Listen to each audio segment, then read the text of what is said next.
Okay, so I hope you can see my big screen, so not my presenter, Yeah, the actual good, screen. perfect. Yeah. Okay, thank you. So thank you very much for giving me the chance to present some of my work here. That would have been a good excuse to go to Korea, but this way I could take my children to school in the morning, so it's better for my marriage that I'm not traveling as much this year. So thanks. So what I want to talk to you about is kind of, how do we analyze wave functions? And we think about doing quantum chemistry and the things that we heard so far at this conference is, first we want to get accurate numbers. We want to compare those numbers to experiment. At the end of the day, we want to get chemical insight to know if the things kind of to actually say we learned something. And we heard a lot of interesting things about electronic structure methods. We heard about various flavors of coupled cluster, about CI, DMRG, and then different types of DFT and density matrix theory.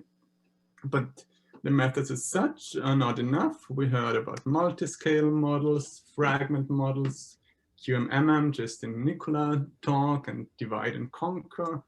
And even that's not enough. People spend a lot of time just optimizing algorithms, so getting the same number more efficient. Like we talked about parallelism, about scaling and different computing paradigms like cloud computing and quantum computing. And when it comes to comparing our results to experiments, we can do linear and nonlinear optical properties. We heard, for example, of those from Daniel Crawford. We had a lot about doing dynamics to get time-resolved experiments. Here I'm just mentioning Newton X and Shark since I'm involved there, but we heard a lot about many other interesting codes for doing dynamics. And now kind of the point that I'm trying to make here is then how do we go from there to chemical insight? I mean, how do we discuss these computations with our colleagues from organic chemistry or among each other? And what do we do is we plot orbitals and we look at some blobs of color. So we did all these amazing computations, and then at the end of the day, okay, we plot these orbitals, look at some blobs of color, and if that's not bad enough, I mean, these blobs are not even physically well defined. I mean, they're just intermediates in approximate theories.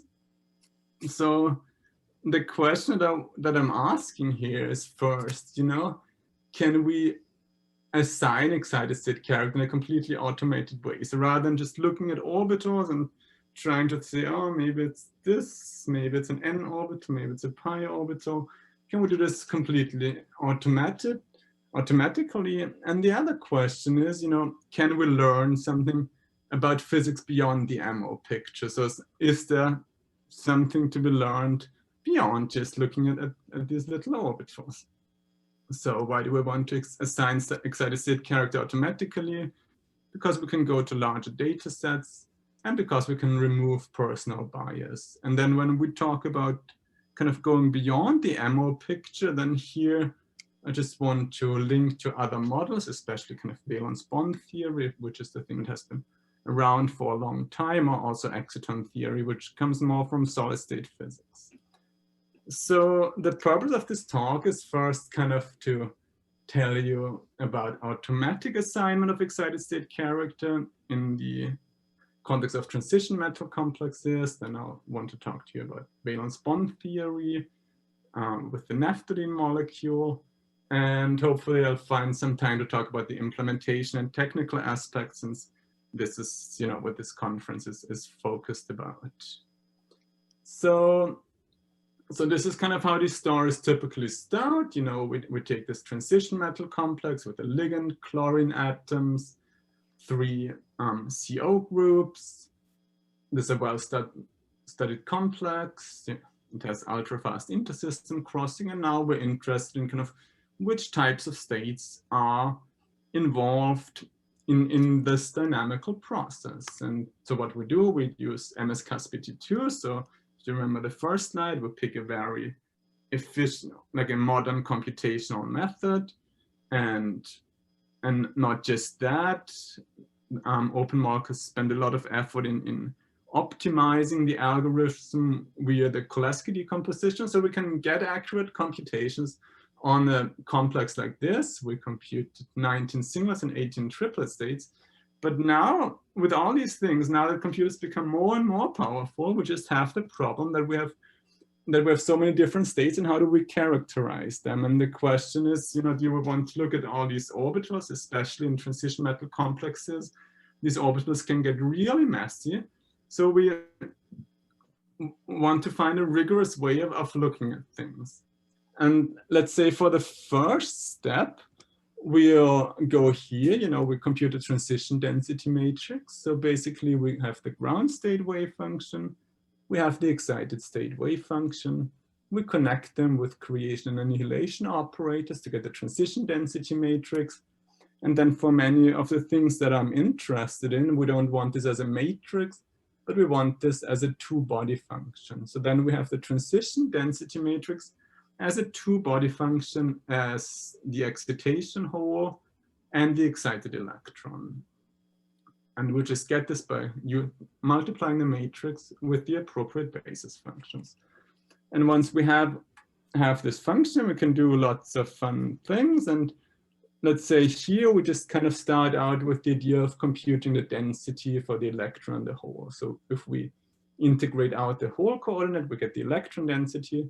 If we integrate out the electron coordinate, we get the hole density. And at this point, this is just the same thing as the natural transition orbitals. So nothing too special yet.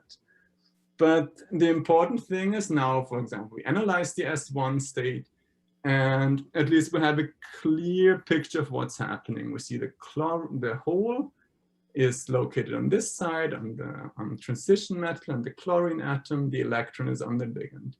So at least we're one step ahead. We have a compact description. This is even this is well defined for the exact solution because it derives from the wave functions. And then let's say, just to get a bit philosophical here, is, of course, let's say if we say that the wave functions are part of physical reality, then then these densities are also part of physical reality. So obviously they're not observables, but they're well defined within quantum mechanics. But then again, if you remember my introduction, you can kind of guess what I'm complaining about. Here we're still looking at blobs of color. You still have to say kind of, is this blob bigger or is this blob bigger, to know whether chlorine or the transition metal is more important. So then the next step along the line here is that we try to think about a more general classification. And it turns out, if we look at our transition density matrix and think about the different blocks of the transition density matrix, then we find out that these blocks correspond exactly to the terms that people use to describe excited states. So if the electron and the hole are both on the transition metal, then we call it a metal-centered state because we go from the metal to the metal. If the hole is on the metal and the electron is on the ligands, then we call it a metal to ligand charge transfer state. And so on. So it turns out that kind of the classical classification of excited states in transition metal complexes has a one-to-one correspondence with the transition density matrix. So then all we have to do is, we take the transition density matrix, we sum over the different blocks with a few tricks just to get rid of non-orthogonality of the AOs. But once we do that, we press a button and we know exactly the state character, and we can even quantify state mixing. So just to give you a flavor what this looks like here, as we divide our system into 3 fragments: the transition metal with the carbonyl ligands, the green chlorine, and the blue bipyridol ligand. And now we quantify the excitation. So up here, you see the energies. I'm doing the singlet energies in black, the triplet energies in red. And down here, I'm showing the characters. For example, let's say the red bars are the local excitations, the metal-centered excitations on rhenium, those are here. The blue are the local ligand-centered excitations on bipyridol. And then we have kind of this metal to ligand charge transfer. And charge transfer from chlorine. And for example, we see the first singlet state is lots of orange, lots of metal to ligand charge transfer, and a bit of chlorine. The first triple state is just orange, just this metal to ligand charge transfer state. So now we kind of have the classification.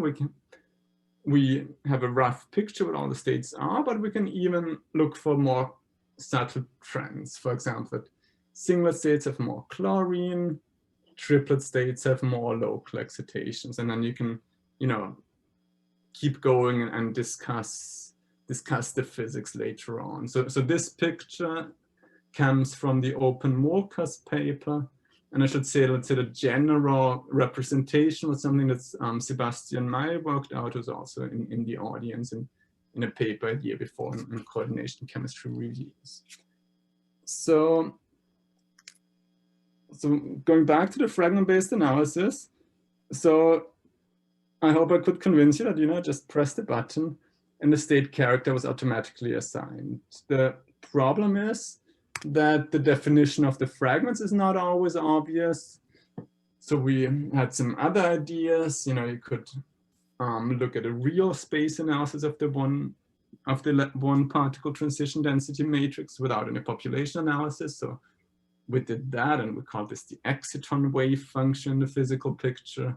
There's also some work on an automatic assignment of fragments that, again, Sebastian and I worked on. But I don't want to delve into this because I want to use the time just to kind of show you, to switch gears a little bit and show you kind of how we can really learn about new physics. And here it's that I want to show you how can we connect to valence bond theory in the case of the naphthalene molecule. So I think this is something that's common knowledge, at least it has been around for over 50 years, that we have in many of these conjugated hydrocarbons. We have states with two flavors, and they're plus states and minus states. This is something you don't find in the MO picture, but or let's say something that can't be easily explained in the MO picture, but it comes from quasi-degeneracies of orbital transitions. And then people have explained it in valence bond theory that for the ionic plus states you have ionic valence bond configurations where both electrons are on one atom, and for the covalent minus states we have biradical or covalent configurations where the electrons are on different centers. Just the point is, okay, these are a fundamental property of excited states that plays a role for all conjugated hydrocarbons, more or less. And kind of from a methodological point of view, these states are famous because they cause problems for CASA-CF and related methods. Also, that has been known for a long time. And even ionic states also cause problems for TDDFT because they have some hidden charge transfer character.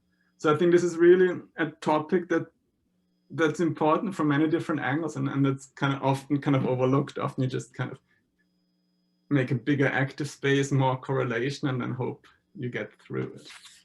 So how do we characterize these states? I mean, there are dedicated valence bond protocols that people use, and those, of course, are very successful to show the different effects. But the question I want to ask here is if we can understand ionic and covalent character from the wave function as such. Because if we can do that, then we can just apply any standard quantum chemistry method. And of course, I mean, the point is actually, it's a rhetorical question, because the wave function contains all information you could ever want to know about a closed quantum system. So obviously the wave function also has to contain information about kind of ionic and covalent character. But let's try if we can actually find this out. So I'm looking at the naphthalene molecule. We're doing vertical excitations. This time I'm switching to QChem at the correlated ab initio levels. When you do the states, you can assign 3 types of labels to the states: the spin multiplicity, the spatial irrep, And you can do this new plus minus label. And the first thing that you see is that only the singlet U plus states, so only, you know, this state, and this state have non-vanishing oscillator strengths. So first, this differentiation just shows up in the sense of you know, of spectroscopic rules. So it's kind of an observable property, or at least it has observable consequences. But then the question I want to ask here is, now we have 3 P3U states shown in red, and I just want to analyze these in some more detail in the remaining part of this section. So all these states have the same orbital transition. So as always, we go from the HOMO -1 to the LUMO, and from the HOMO to the LUMO +1. So, and the only difference between these transitions are the signs. So then kind of we go back, just looking at the orbitals doesn't tell you anything, because we have the same orbitals all the time. And now you can think about it. So the single and the triplet states are differentiated by the sign in terms of the spin coupling. And then the plus and the minus states are differentiated in terms of kind of how you add or subtract the two configurations. So different signs lead to different superpositions. Then we're really kind of deep inside of quantum mechanics. We're talking about quantum superpositions, correlations, and how do we analyze it. And then what you can think about is, as I said, we have the same canonical orbitals, at least in the PPP description, if we ignore overlap integrals and some of the other stuff. But if we have the same orbitals, then also the one electron density matrices will be the same. So the densities, the natural orbitals, difference density matrices, natural transition orbitals, all this is going to be the same.